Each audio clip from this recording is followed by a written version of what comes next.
Indeed, we expect you to go out there and have fun, but have fun responsibly. Echikuru munonga good morning. Yewe kutwegita wana TV West program Sisiimuka izina lyange ndi Bobs. Kandi tusemerwa munonga ya bukugira ngo not following aho naho rero turebera. Thank you so very much. We do appreciate you. We do not take you for granted. Mabere munonga for making us your number one go-to TV station no Western Uganda. Kandi of course no kwamanyisa kugira ngo wasako no tutunga ya online. All right, we have an app Majeta Vision Digital Experience app. You can always check it out. No ijakwa tunga ebisende birungi kurungi munonga. So talent ekigamba kikuru munonga, and we've seen many people barugumiza mu following talent zabo bakaje kintu cyamane kibayihiramu kibayikora, they earn themselves a fortune, yeah, kugira ngo bakora talent yabo nk'abandi babikwata ijaga. So this morning we want to talk about humble beginnings, okutandika mpora, and today we are featuring Derrick Omusiigi webishani kind of shani byeye byashemeza. They are a little bit different, yeah. You need a bit of some mind to interpret them. Naza kutugambira about art na nabwiro byamarama n'ebindi bikebyo nakwakira sebo izina lyawe mazina kanywa Derrick Derrick nikora Andrews Kakiika Ndyamusiimanta webishani Omusiigi webishani. One, thank you so much kugira ngo osige bishani talent buri yomwe. That's the first thing. Konkicha kabiri no kugira ngo art yawe, there's something I've seen about your art. I can see already creativity yawe na head. Kugira ngo just no siga plainly. There's a bit of some creativity and everyday in cave. Bwamara buri kungana chi omusige bishani. Omusige bishani nangonga tandika nchiriyo mwana. Okay. Konka kunicho secondary nubona atandike kuba serious. Konka sofa na mali myaka 8 professionally. So high school niyo wagumzemo katwa as your subject. Yes, nkamuzamo najitwa high school kubanga nkani njikunda. Abantu benshi mu high school abantu abafollowing different lines of talent and passion zabo najya ngaro mushomesa nanka no yankundise kintechi. Was it something that was inborn chikashitiro mu family yanyu ninga there's a teacher that you can credit or chijire chikarugayo okatandika chikashitiro mu family yitu? Okay, kubanga na shwenkuru wanje akali omusizi webishani. Shwenkuru yabakana asige kid. Many have grandfathers oxygation. Okay. Did he go professional ninga just akana sijiromuka? Akana sijiromuka. Konka akubikunda mbweni konka tarajiye munonga profession. So urukura wakora noreba wakaye, did he preserve a few pieces kugira ngo zirebe ninga just okwareba buce. Nkane ndeba buce kubanga kari umugorosi munonga kandi kana nanyukiri umwana nkanta kubitwara nga serious. Yes. Okay. So chatancho mu secondary wari wasiga nasiga. Okay. Now we have different pieces and we're kureba.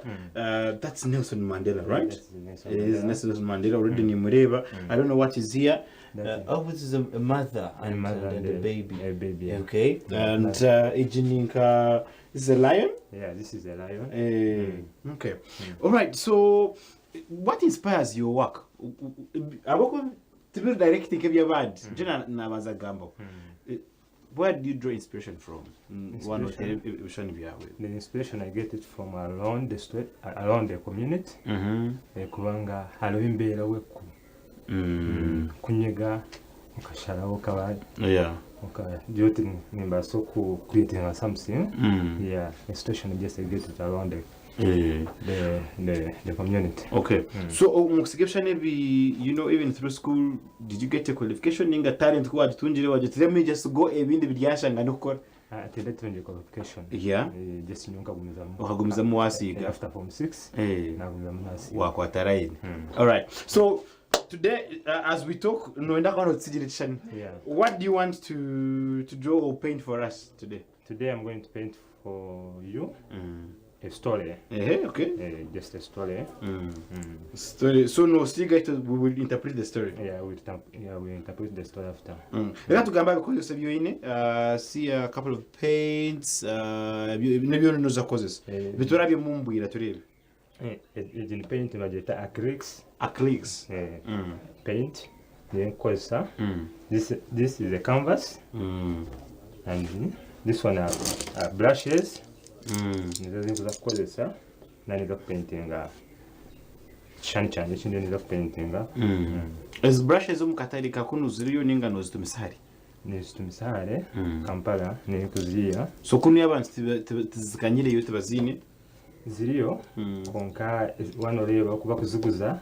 Noreba ntukunya nabaseramu kandi Kampala twakusera. So maybe abantu tubakukira kuzigura munonga. Of course abantu bakukira kuzigura munonga kubanga tibakuvaliringa ubwo murimo gutukora.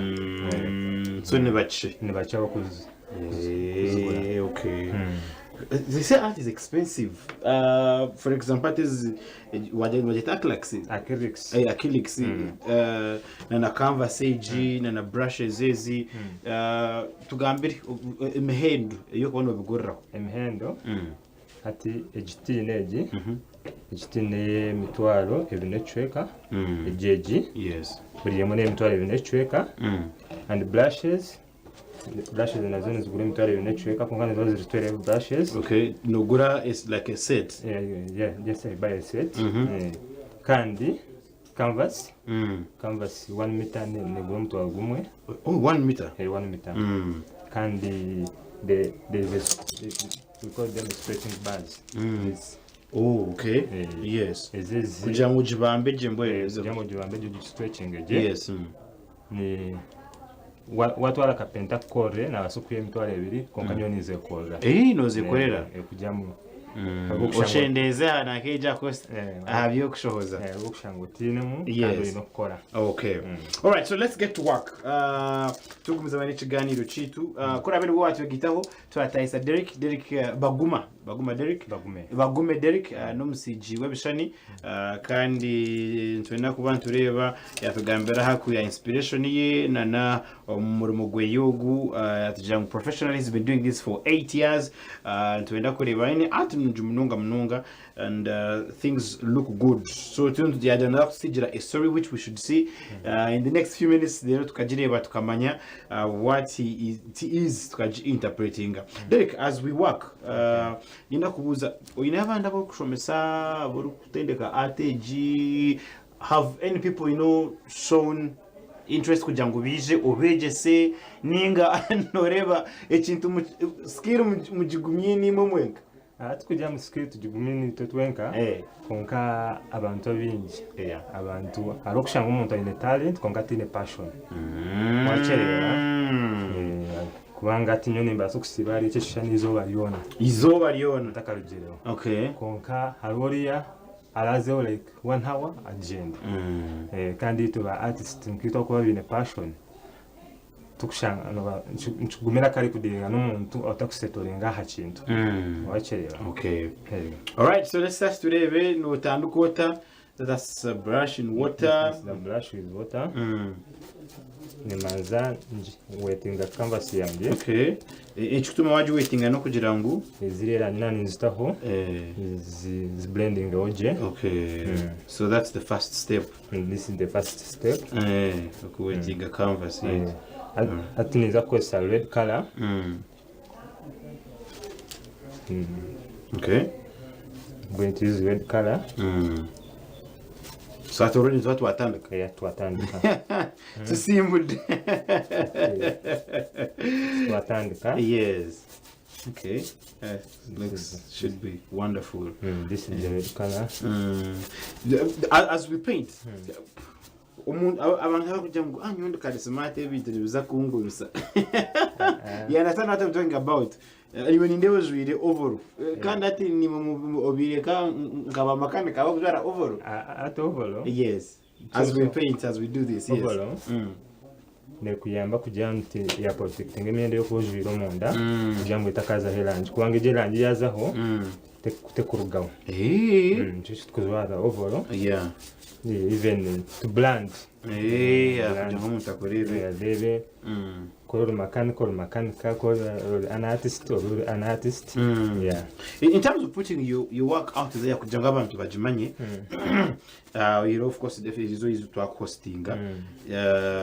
Konka ni buri cyubundi bwo kucira kutaho kugira ngo ino work yawe yamanywa abantu bajimanya heri bakurunda. Ati mbene nkora gumurimo gukora bana bageta underground. Okay, ati no kumanya. Yeah. Konka last year nkantulanye n'ekiteekateeko ky'okukola exhibition. Yeah. Last year na savinga nakola exhibition. So ekyokuja kugira kuza kola exhibition nabono n'amakasente kahurire. Iyo n'obulina akasente guy no jamu. No wina akasente kubanga exhibition so far nkateeka $1 million. Wow. Nkateeka $1 million. When not sacrificing. So kukuba oine art nk'egi okora exhibition chikuyamba chita? Exhibition of course kuntaraji kozere tinakubindia. I think it tukata kumanya. But did people come kumya culture yitu na nabi abantu bamanyirire kugira ngo umuntu yija nko exhibition can did you get people come hinaba baze kugura ninga baka appreciating samisho you know assessment yawe ya naka yawe wabiro yinene exhibition abantu bakija konka nomanye kintu cyakiri kisya omuchanga.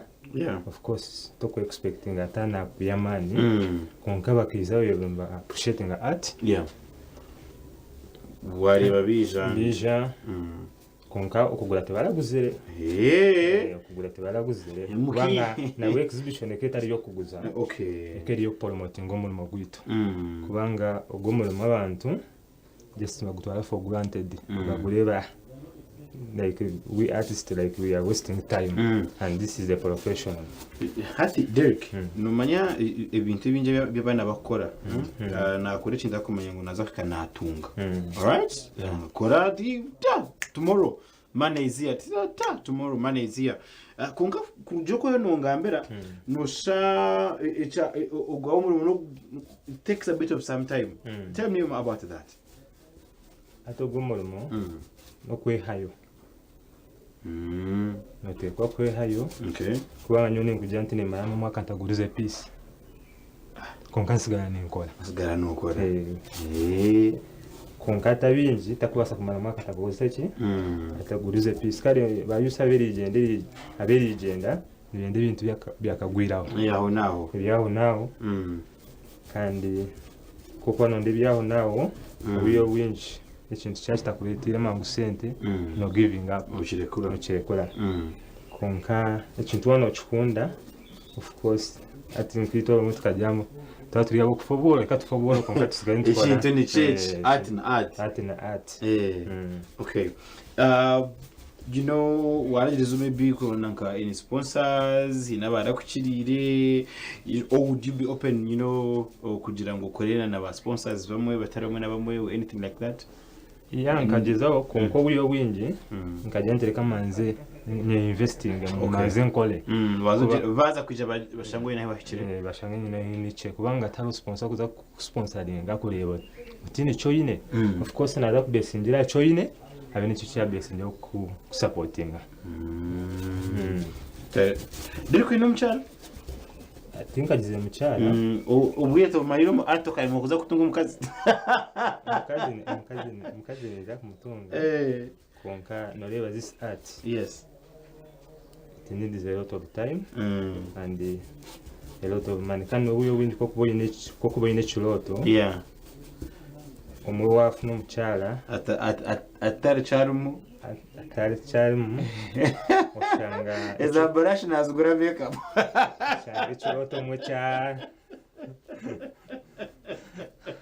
shanga mwe chiloto cha shadi yona no bachirugaho. Yes, was a pressure kalo mwe no just let me first push this because this is a talent kwekeza kwata yone payinga je no mucyara na settling. Okay, but artists abandi abitwinomu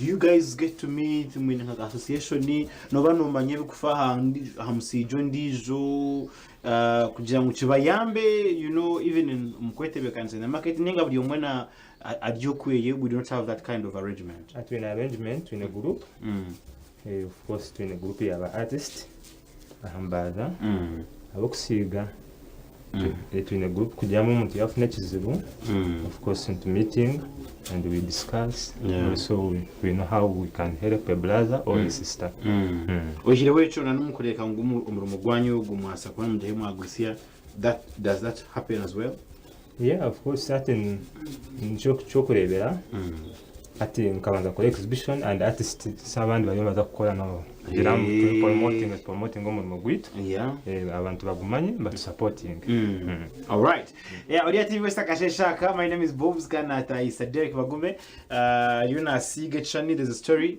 yuna sigira we're going to try and see if we can interpret what this story is kandi Derrick yamarakire karingwa ari kutere ebishani ari kusiga ebishani muri buri ko twaza kugamba habikwatirina na the income that you get wajangu wasa kuza chani izuba ryono shange ryahweraho all right surely no work on chukora as passion you need someone ukiza kutwara PCG nana aina kasita kakrashura kugira ngo kagira kwakwisiye niwe abantu nibazugura pieces ezi kandi kindi no bamwe zuguza zingahe bisezezi nizugura abantu bace abo kuzimanya kwanga abantu benye batinda kuzigura mu nizisera kandi ikindi abantu nawe abantu tuba kubimanya abantu bakuniye tubakora ki tubakumanya mbugu no murimo ibi bintu nibiguru tuba mu wabito mu nje nibonezeje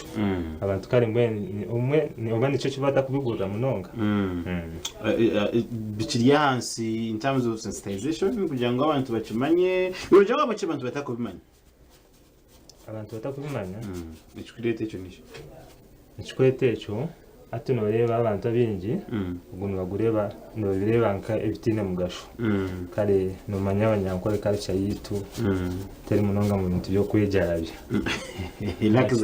kazari testaff ati niyo bari kana n'ikindi umuntu twakubata kumanya cyumugumira kukigura ati nico kureba ntibintu promotinga kugira ngo batandike kukimanya batandike kucha value all right so Pisi mwana nujiguza kazinga? Pisi? It depends on the size. Tuguza kusinzira size. Kubanga tinka portrait yo muntu tekushana sana landscape sente. So turujira echo muntu arukwera. Kandi obuyo bwenje customer nwakereza price nwakereza artwork price. Kurujire cyakuba nayenda. Kujire cyakuba nareba. Time yo kuba investingiremo.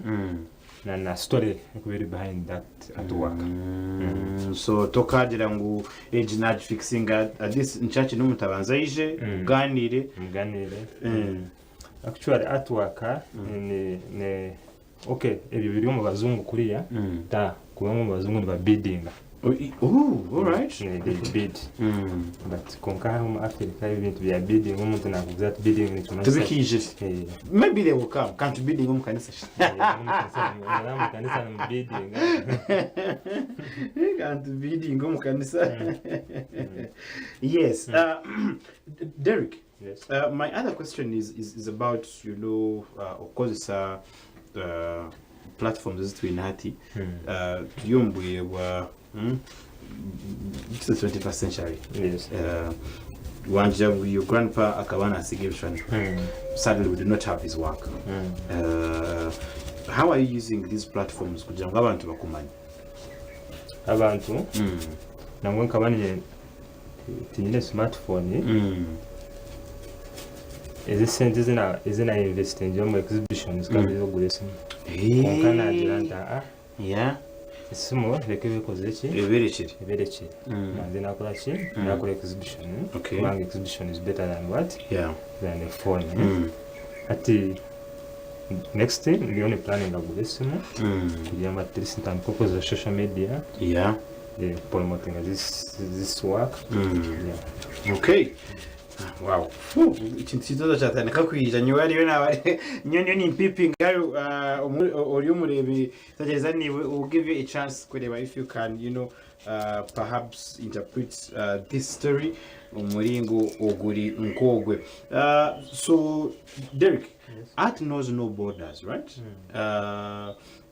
Araba kugira ngo nyowe ati yanje neza kwaniye kuma mucange iki oyine kaplan kugira ngo capturing market ya handi hora ningano wenda kuguma hano mu Western Uganda. Mu Western Uganda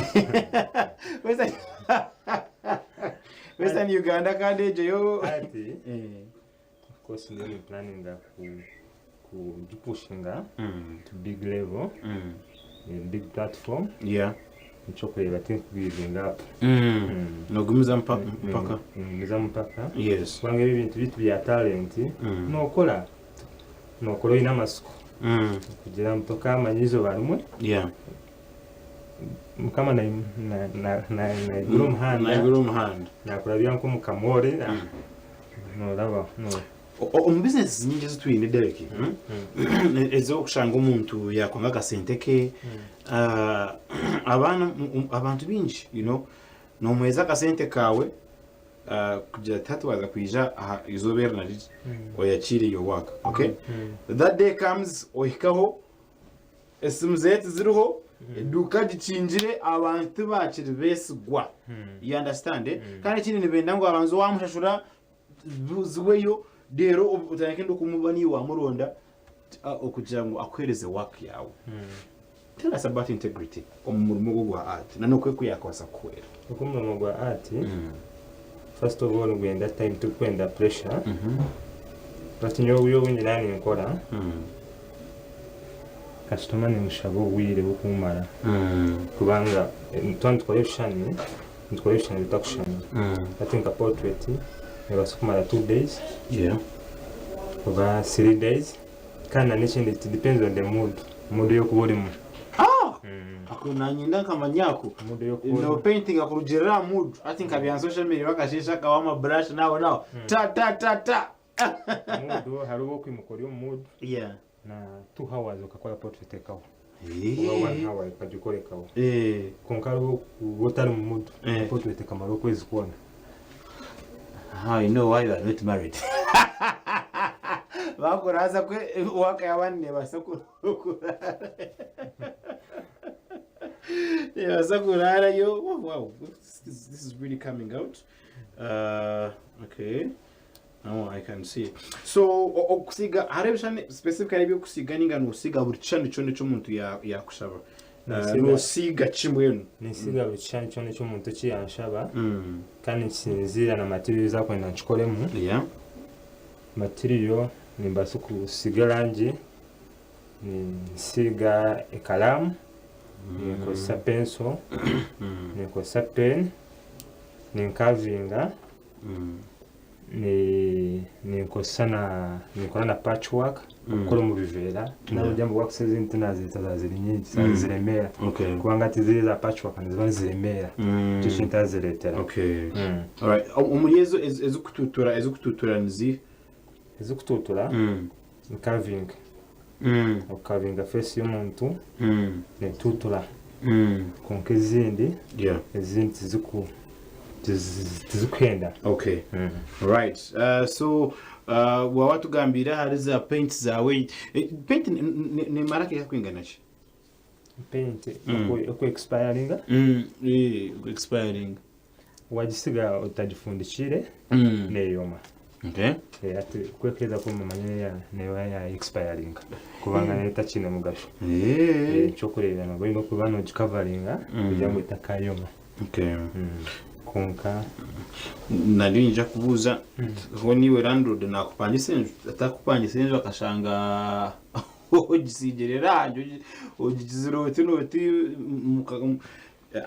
in simple terms it appears you need one with a space na hinkora in space in a way okwekozere differently ninga just you get any space in kg you ojetebe kansas ni manji space nyonka artist ningetebe kanisiza kubanga ninyenkuba nimanyi nkola ki ekinkwenda kugena ntinani paintinga space also it helps me to be so creative. So kugira hiwaza na creativity yawe ne yongera. Okay. Do you have any painters, you know, aburu kugira wow ninga basijirusha n'abana bo kumanya this is good, and I look forward to becoming like one of these people? Ubini, any role models? Mbine. There's Basket. It's called Basket. He's an American guy. There's also Picasso. Picasso, yeah. Everyone knows Picasso. Picasso. Picasso.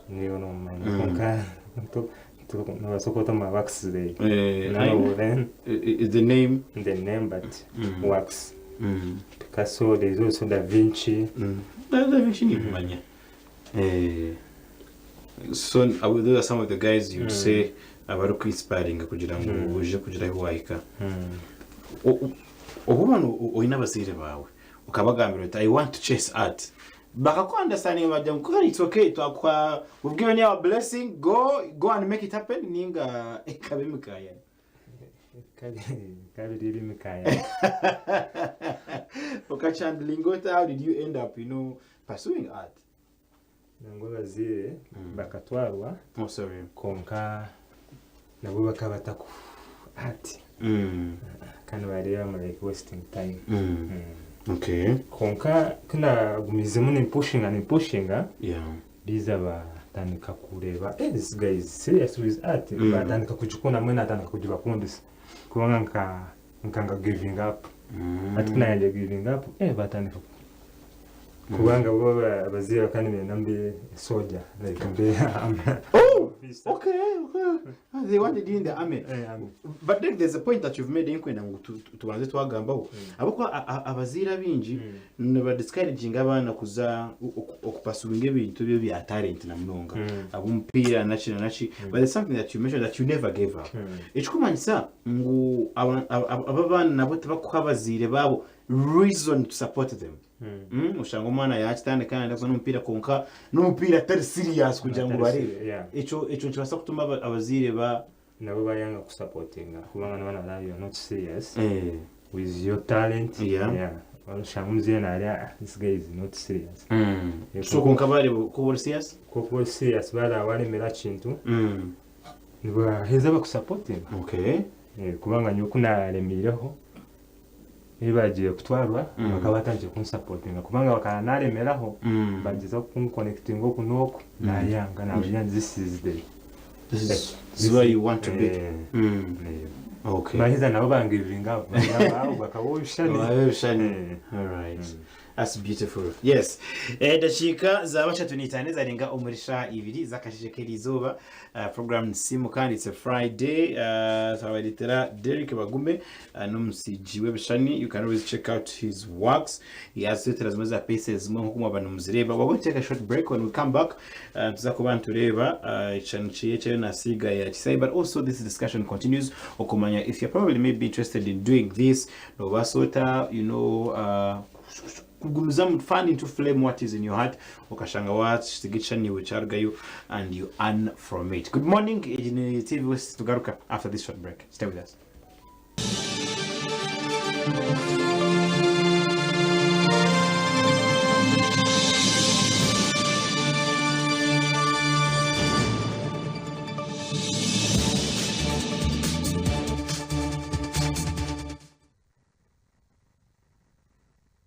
Right, yabera kutwegita kasheshaka. Good morning.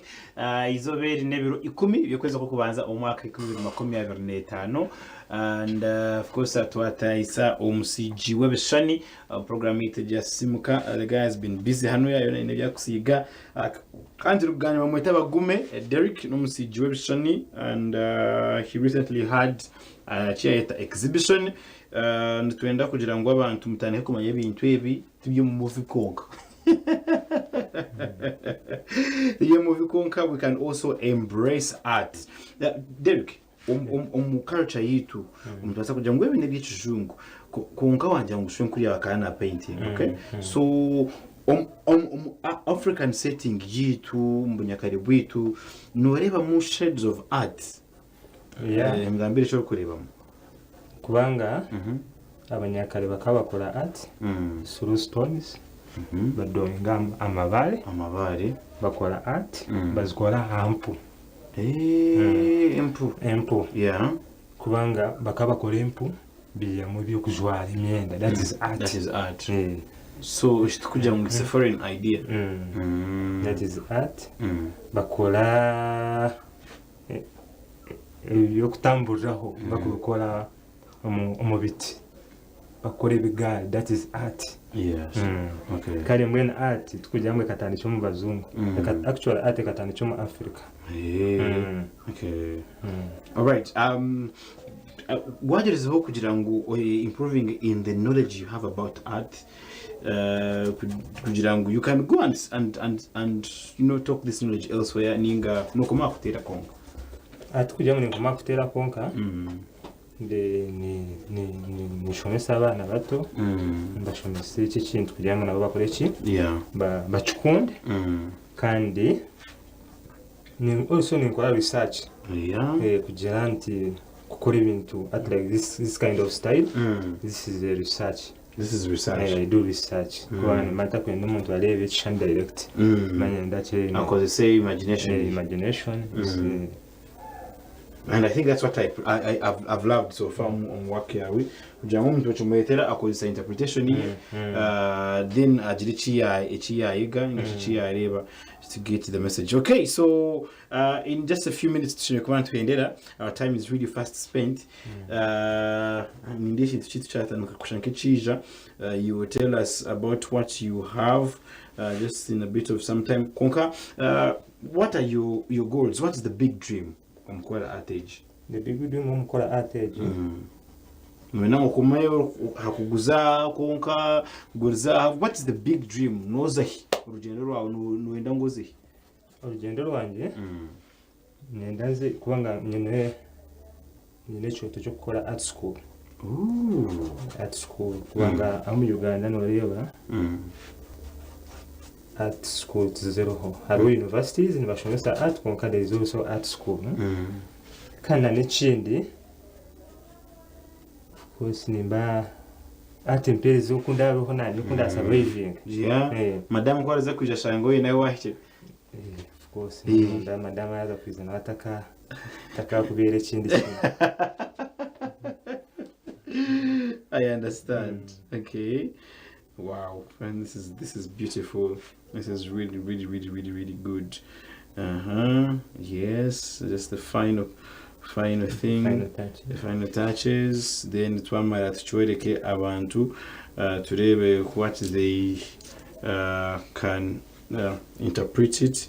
Rero tubase kuba twendera mlingo ko Derrick eminyeto no bubinire butuma ki abo kuba no rebo kwe eminyeto nimbagambira okugiving up wine kintu cyo kwasa kora cyo ndikushana noraka giving up kubanga you never know you never know omwe nono kitwala for granted konkoshana kikira kwemerezeho kikira kubiseho kare mbwe naminyeto nimbashaba reka guma kutwara ibintu for granted kandi ba persisting. You have to be resilient in life wanda funa mu kintu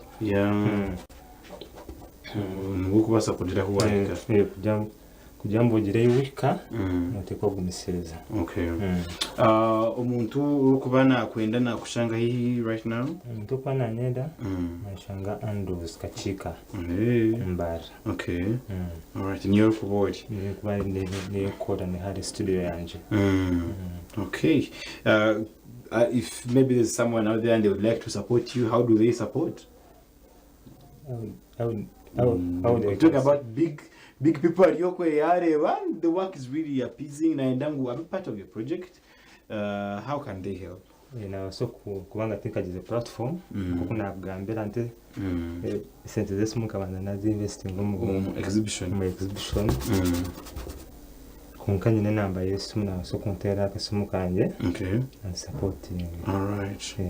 Okay, so I think it's the time to unveil what we have. Today if people can you still have a few things to yes small. Small. Okay. Okay. Wow. This is good. Okay. So and for a person that's doing art or maybe they're also beginning, like you were beginning, what can you tell them?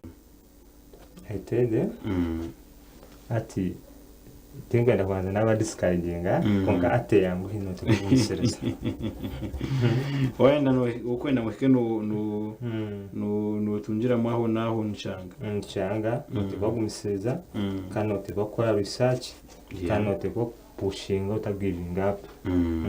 Okay. Yes, government yakora kuba yamba ninga of course na yeri wiringa kutuyamba ntujyaniriza banga tino government inasa kuba yamba government na kutuyambeta of course ati nicho kweba tukakuletinga group ya artist kugira mu government yayo kutuyamba artist tuyambe as a group. Group ejeriyo mwine organization mwine kugira mugiriraka tugiriraka. Okay. All right. Our time is really fast spent. I am eagerly waiting kureba okutura kintu kitu okutura kiteyo out there and we see if people can you also give us. Are you done now? Yeah, you can. Okay. So wasebe na banyabo, we've been doing this. One thing you need to know about art, chintuchi yanje just we're backstage yanje shobora kujangu notekwa koesa imagination yawe. All right? So nchimaisa umuntu nasa kureba chani na nundisha chire mu interpreting it differently. Yes. All right? So let's test your imagination right now. Okay? What is the interpretation? Where were you pushing us one to here zankai okurujira omuchwano no painting? Actually china ni painting because nyokuje kunkureba nindeba munku muntu anirinjire ondijo emikono yagitira higuru and I see what should be like lights. Are these people praying? Are they hoping for something? Nimbera chi barumu abantu hari imbere y'ibintu baramu kabantu. Of course in the life uri omwe ayine byo kumunyiga. Okay. Nibo byine konka nega irando ritinka mujashwi konka after okuzamaju kajote God. Okay, you help me. Okay, and remember God, this is the light. The light. Of course, buri omu munsomu ayine ekikumulinda. Is that light, higher power. And this is the person. And remember, after Mbarara yona, there is victory. When you see this boy, there is a victory. Okay. And this I related to my story. That's why story. Do this. Wow. So our time is really fast spent. Wagira ngo atinka peace in KG. Umuntu nasa kugirebe muchamura and speaks to them. Ondije wajozi mwamisho, ondije muchamure akwenka sente nyingi. Eji peace ne basa no kujugura bakade 10. Puriva murumoga banaza gukurikira. It's a story. It's a story. It's a story. Yeah, because I do it from my imagination. Akagambo kawa kamwe Derrick. Akagambo kanje kamhero. Nishaba abantu community. Yeah. Yatandika kuvarira ingogo murimo. This is a professional. Yeah. Bareka kugira mba abana bateze bishane. Batandika kugavarira. Yo so bagukundise n'abana babo kugira nto mwana yari omuka amuzira yake kumana discouraging omwana. Okay. I'm pushing kubanga nigushashuraje. All right. Na n'ekindi abatwakweza kugumanya nigushashuraje. All right. Bagume Derrick, watwara kurungi. Thank you so much for coming through. Wajya kushanga Kakiika Andrews. Namba yawe yesimu? Namba yanjye yesimu 07 00 0700 21 75 75 01. Read it again. 07 07 00 00 21 21 75 75 01 01. Alright, Derek Nota wa twine kandi pieces china, if you want to buy you can get in touch with me nja kutwara hari ninga shobora jana no muronda ninga shobora terese mejo no mutunga to all of you abayene bakwata brush and you're starting out urugendo rucikire kwe Natugambira, but I can assure you that there's going to be a breakthrough okuwareba in our story. Good morning in program Sisiimuka tubereze birungi, enjoy your weekend.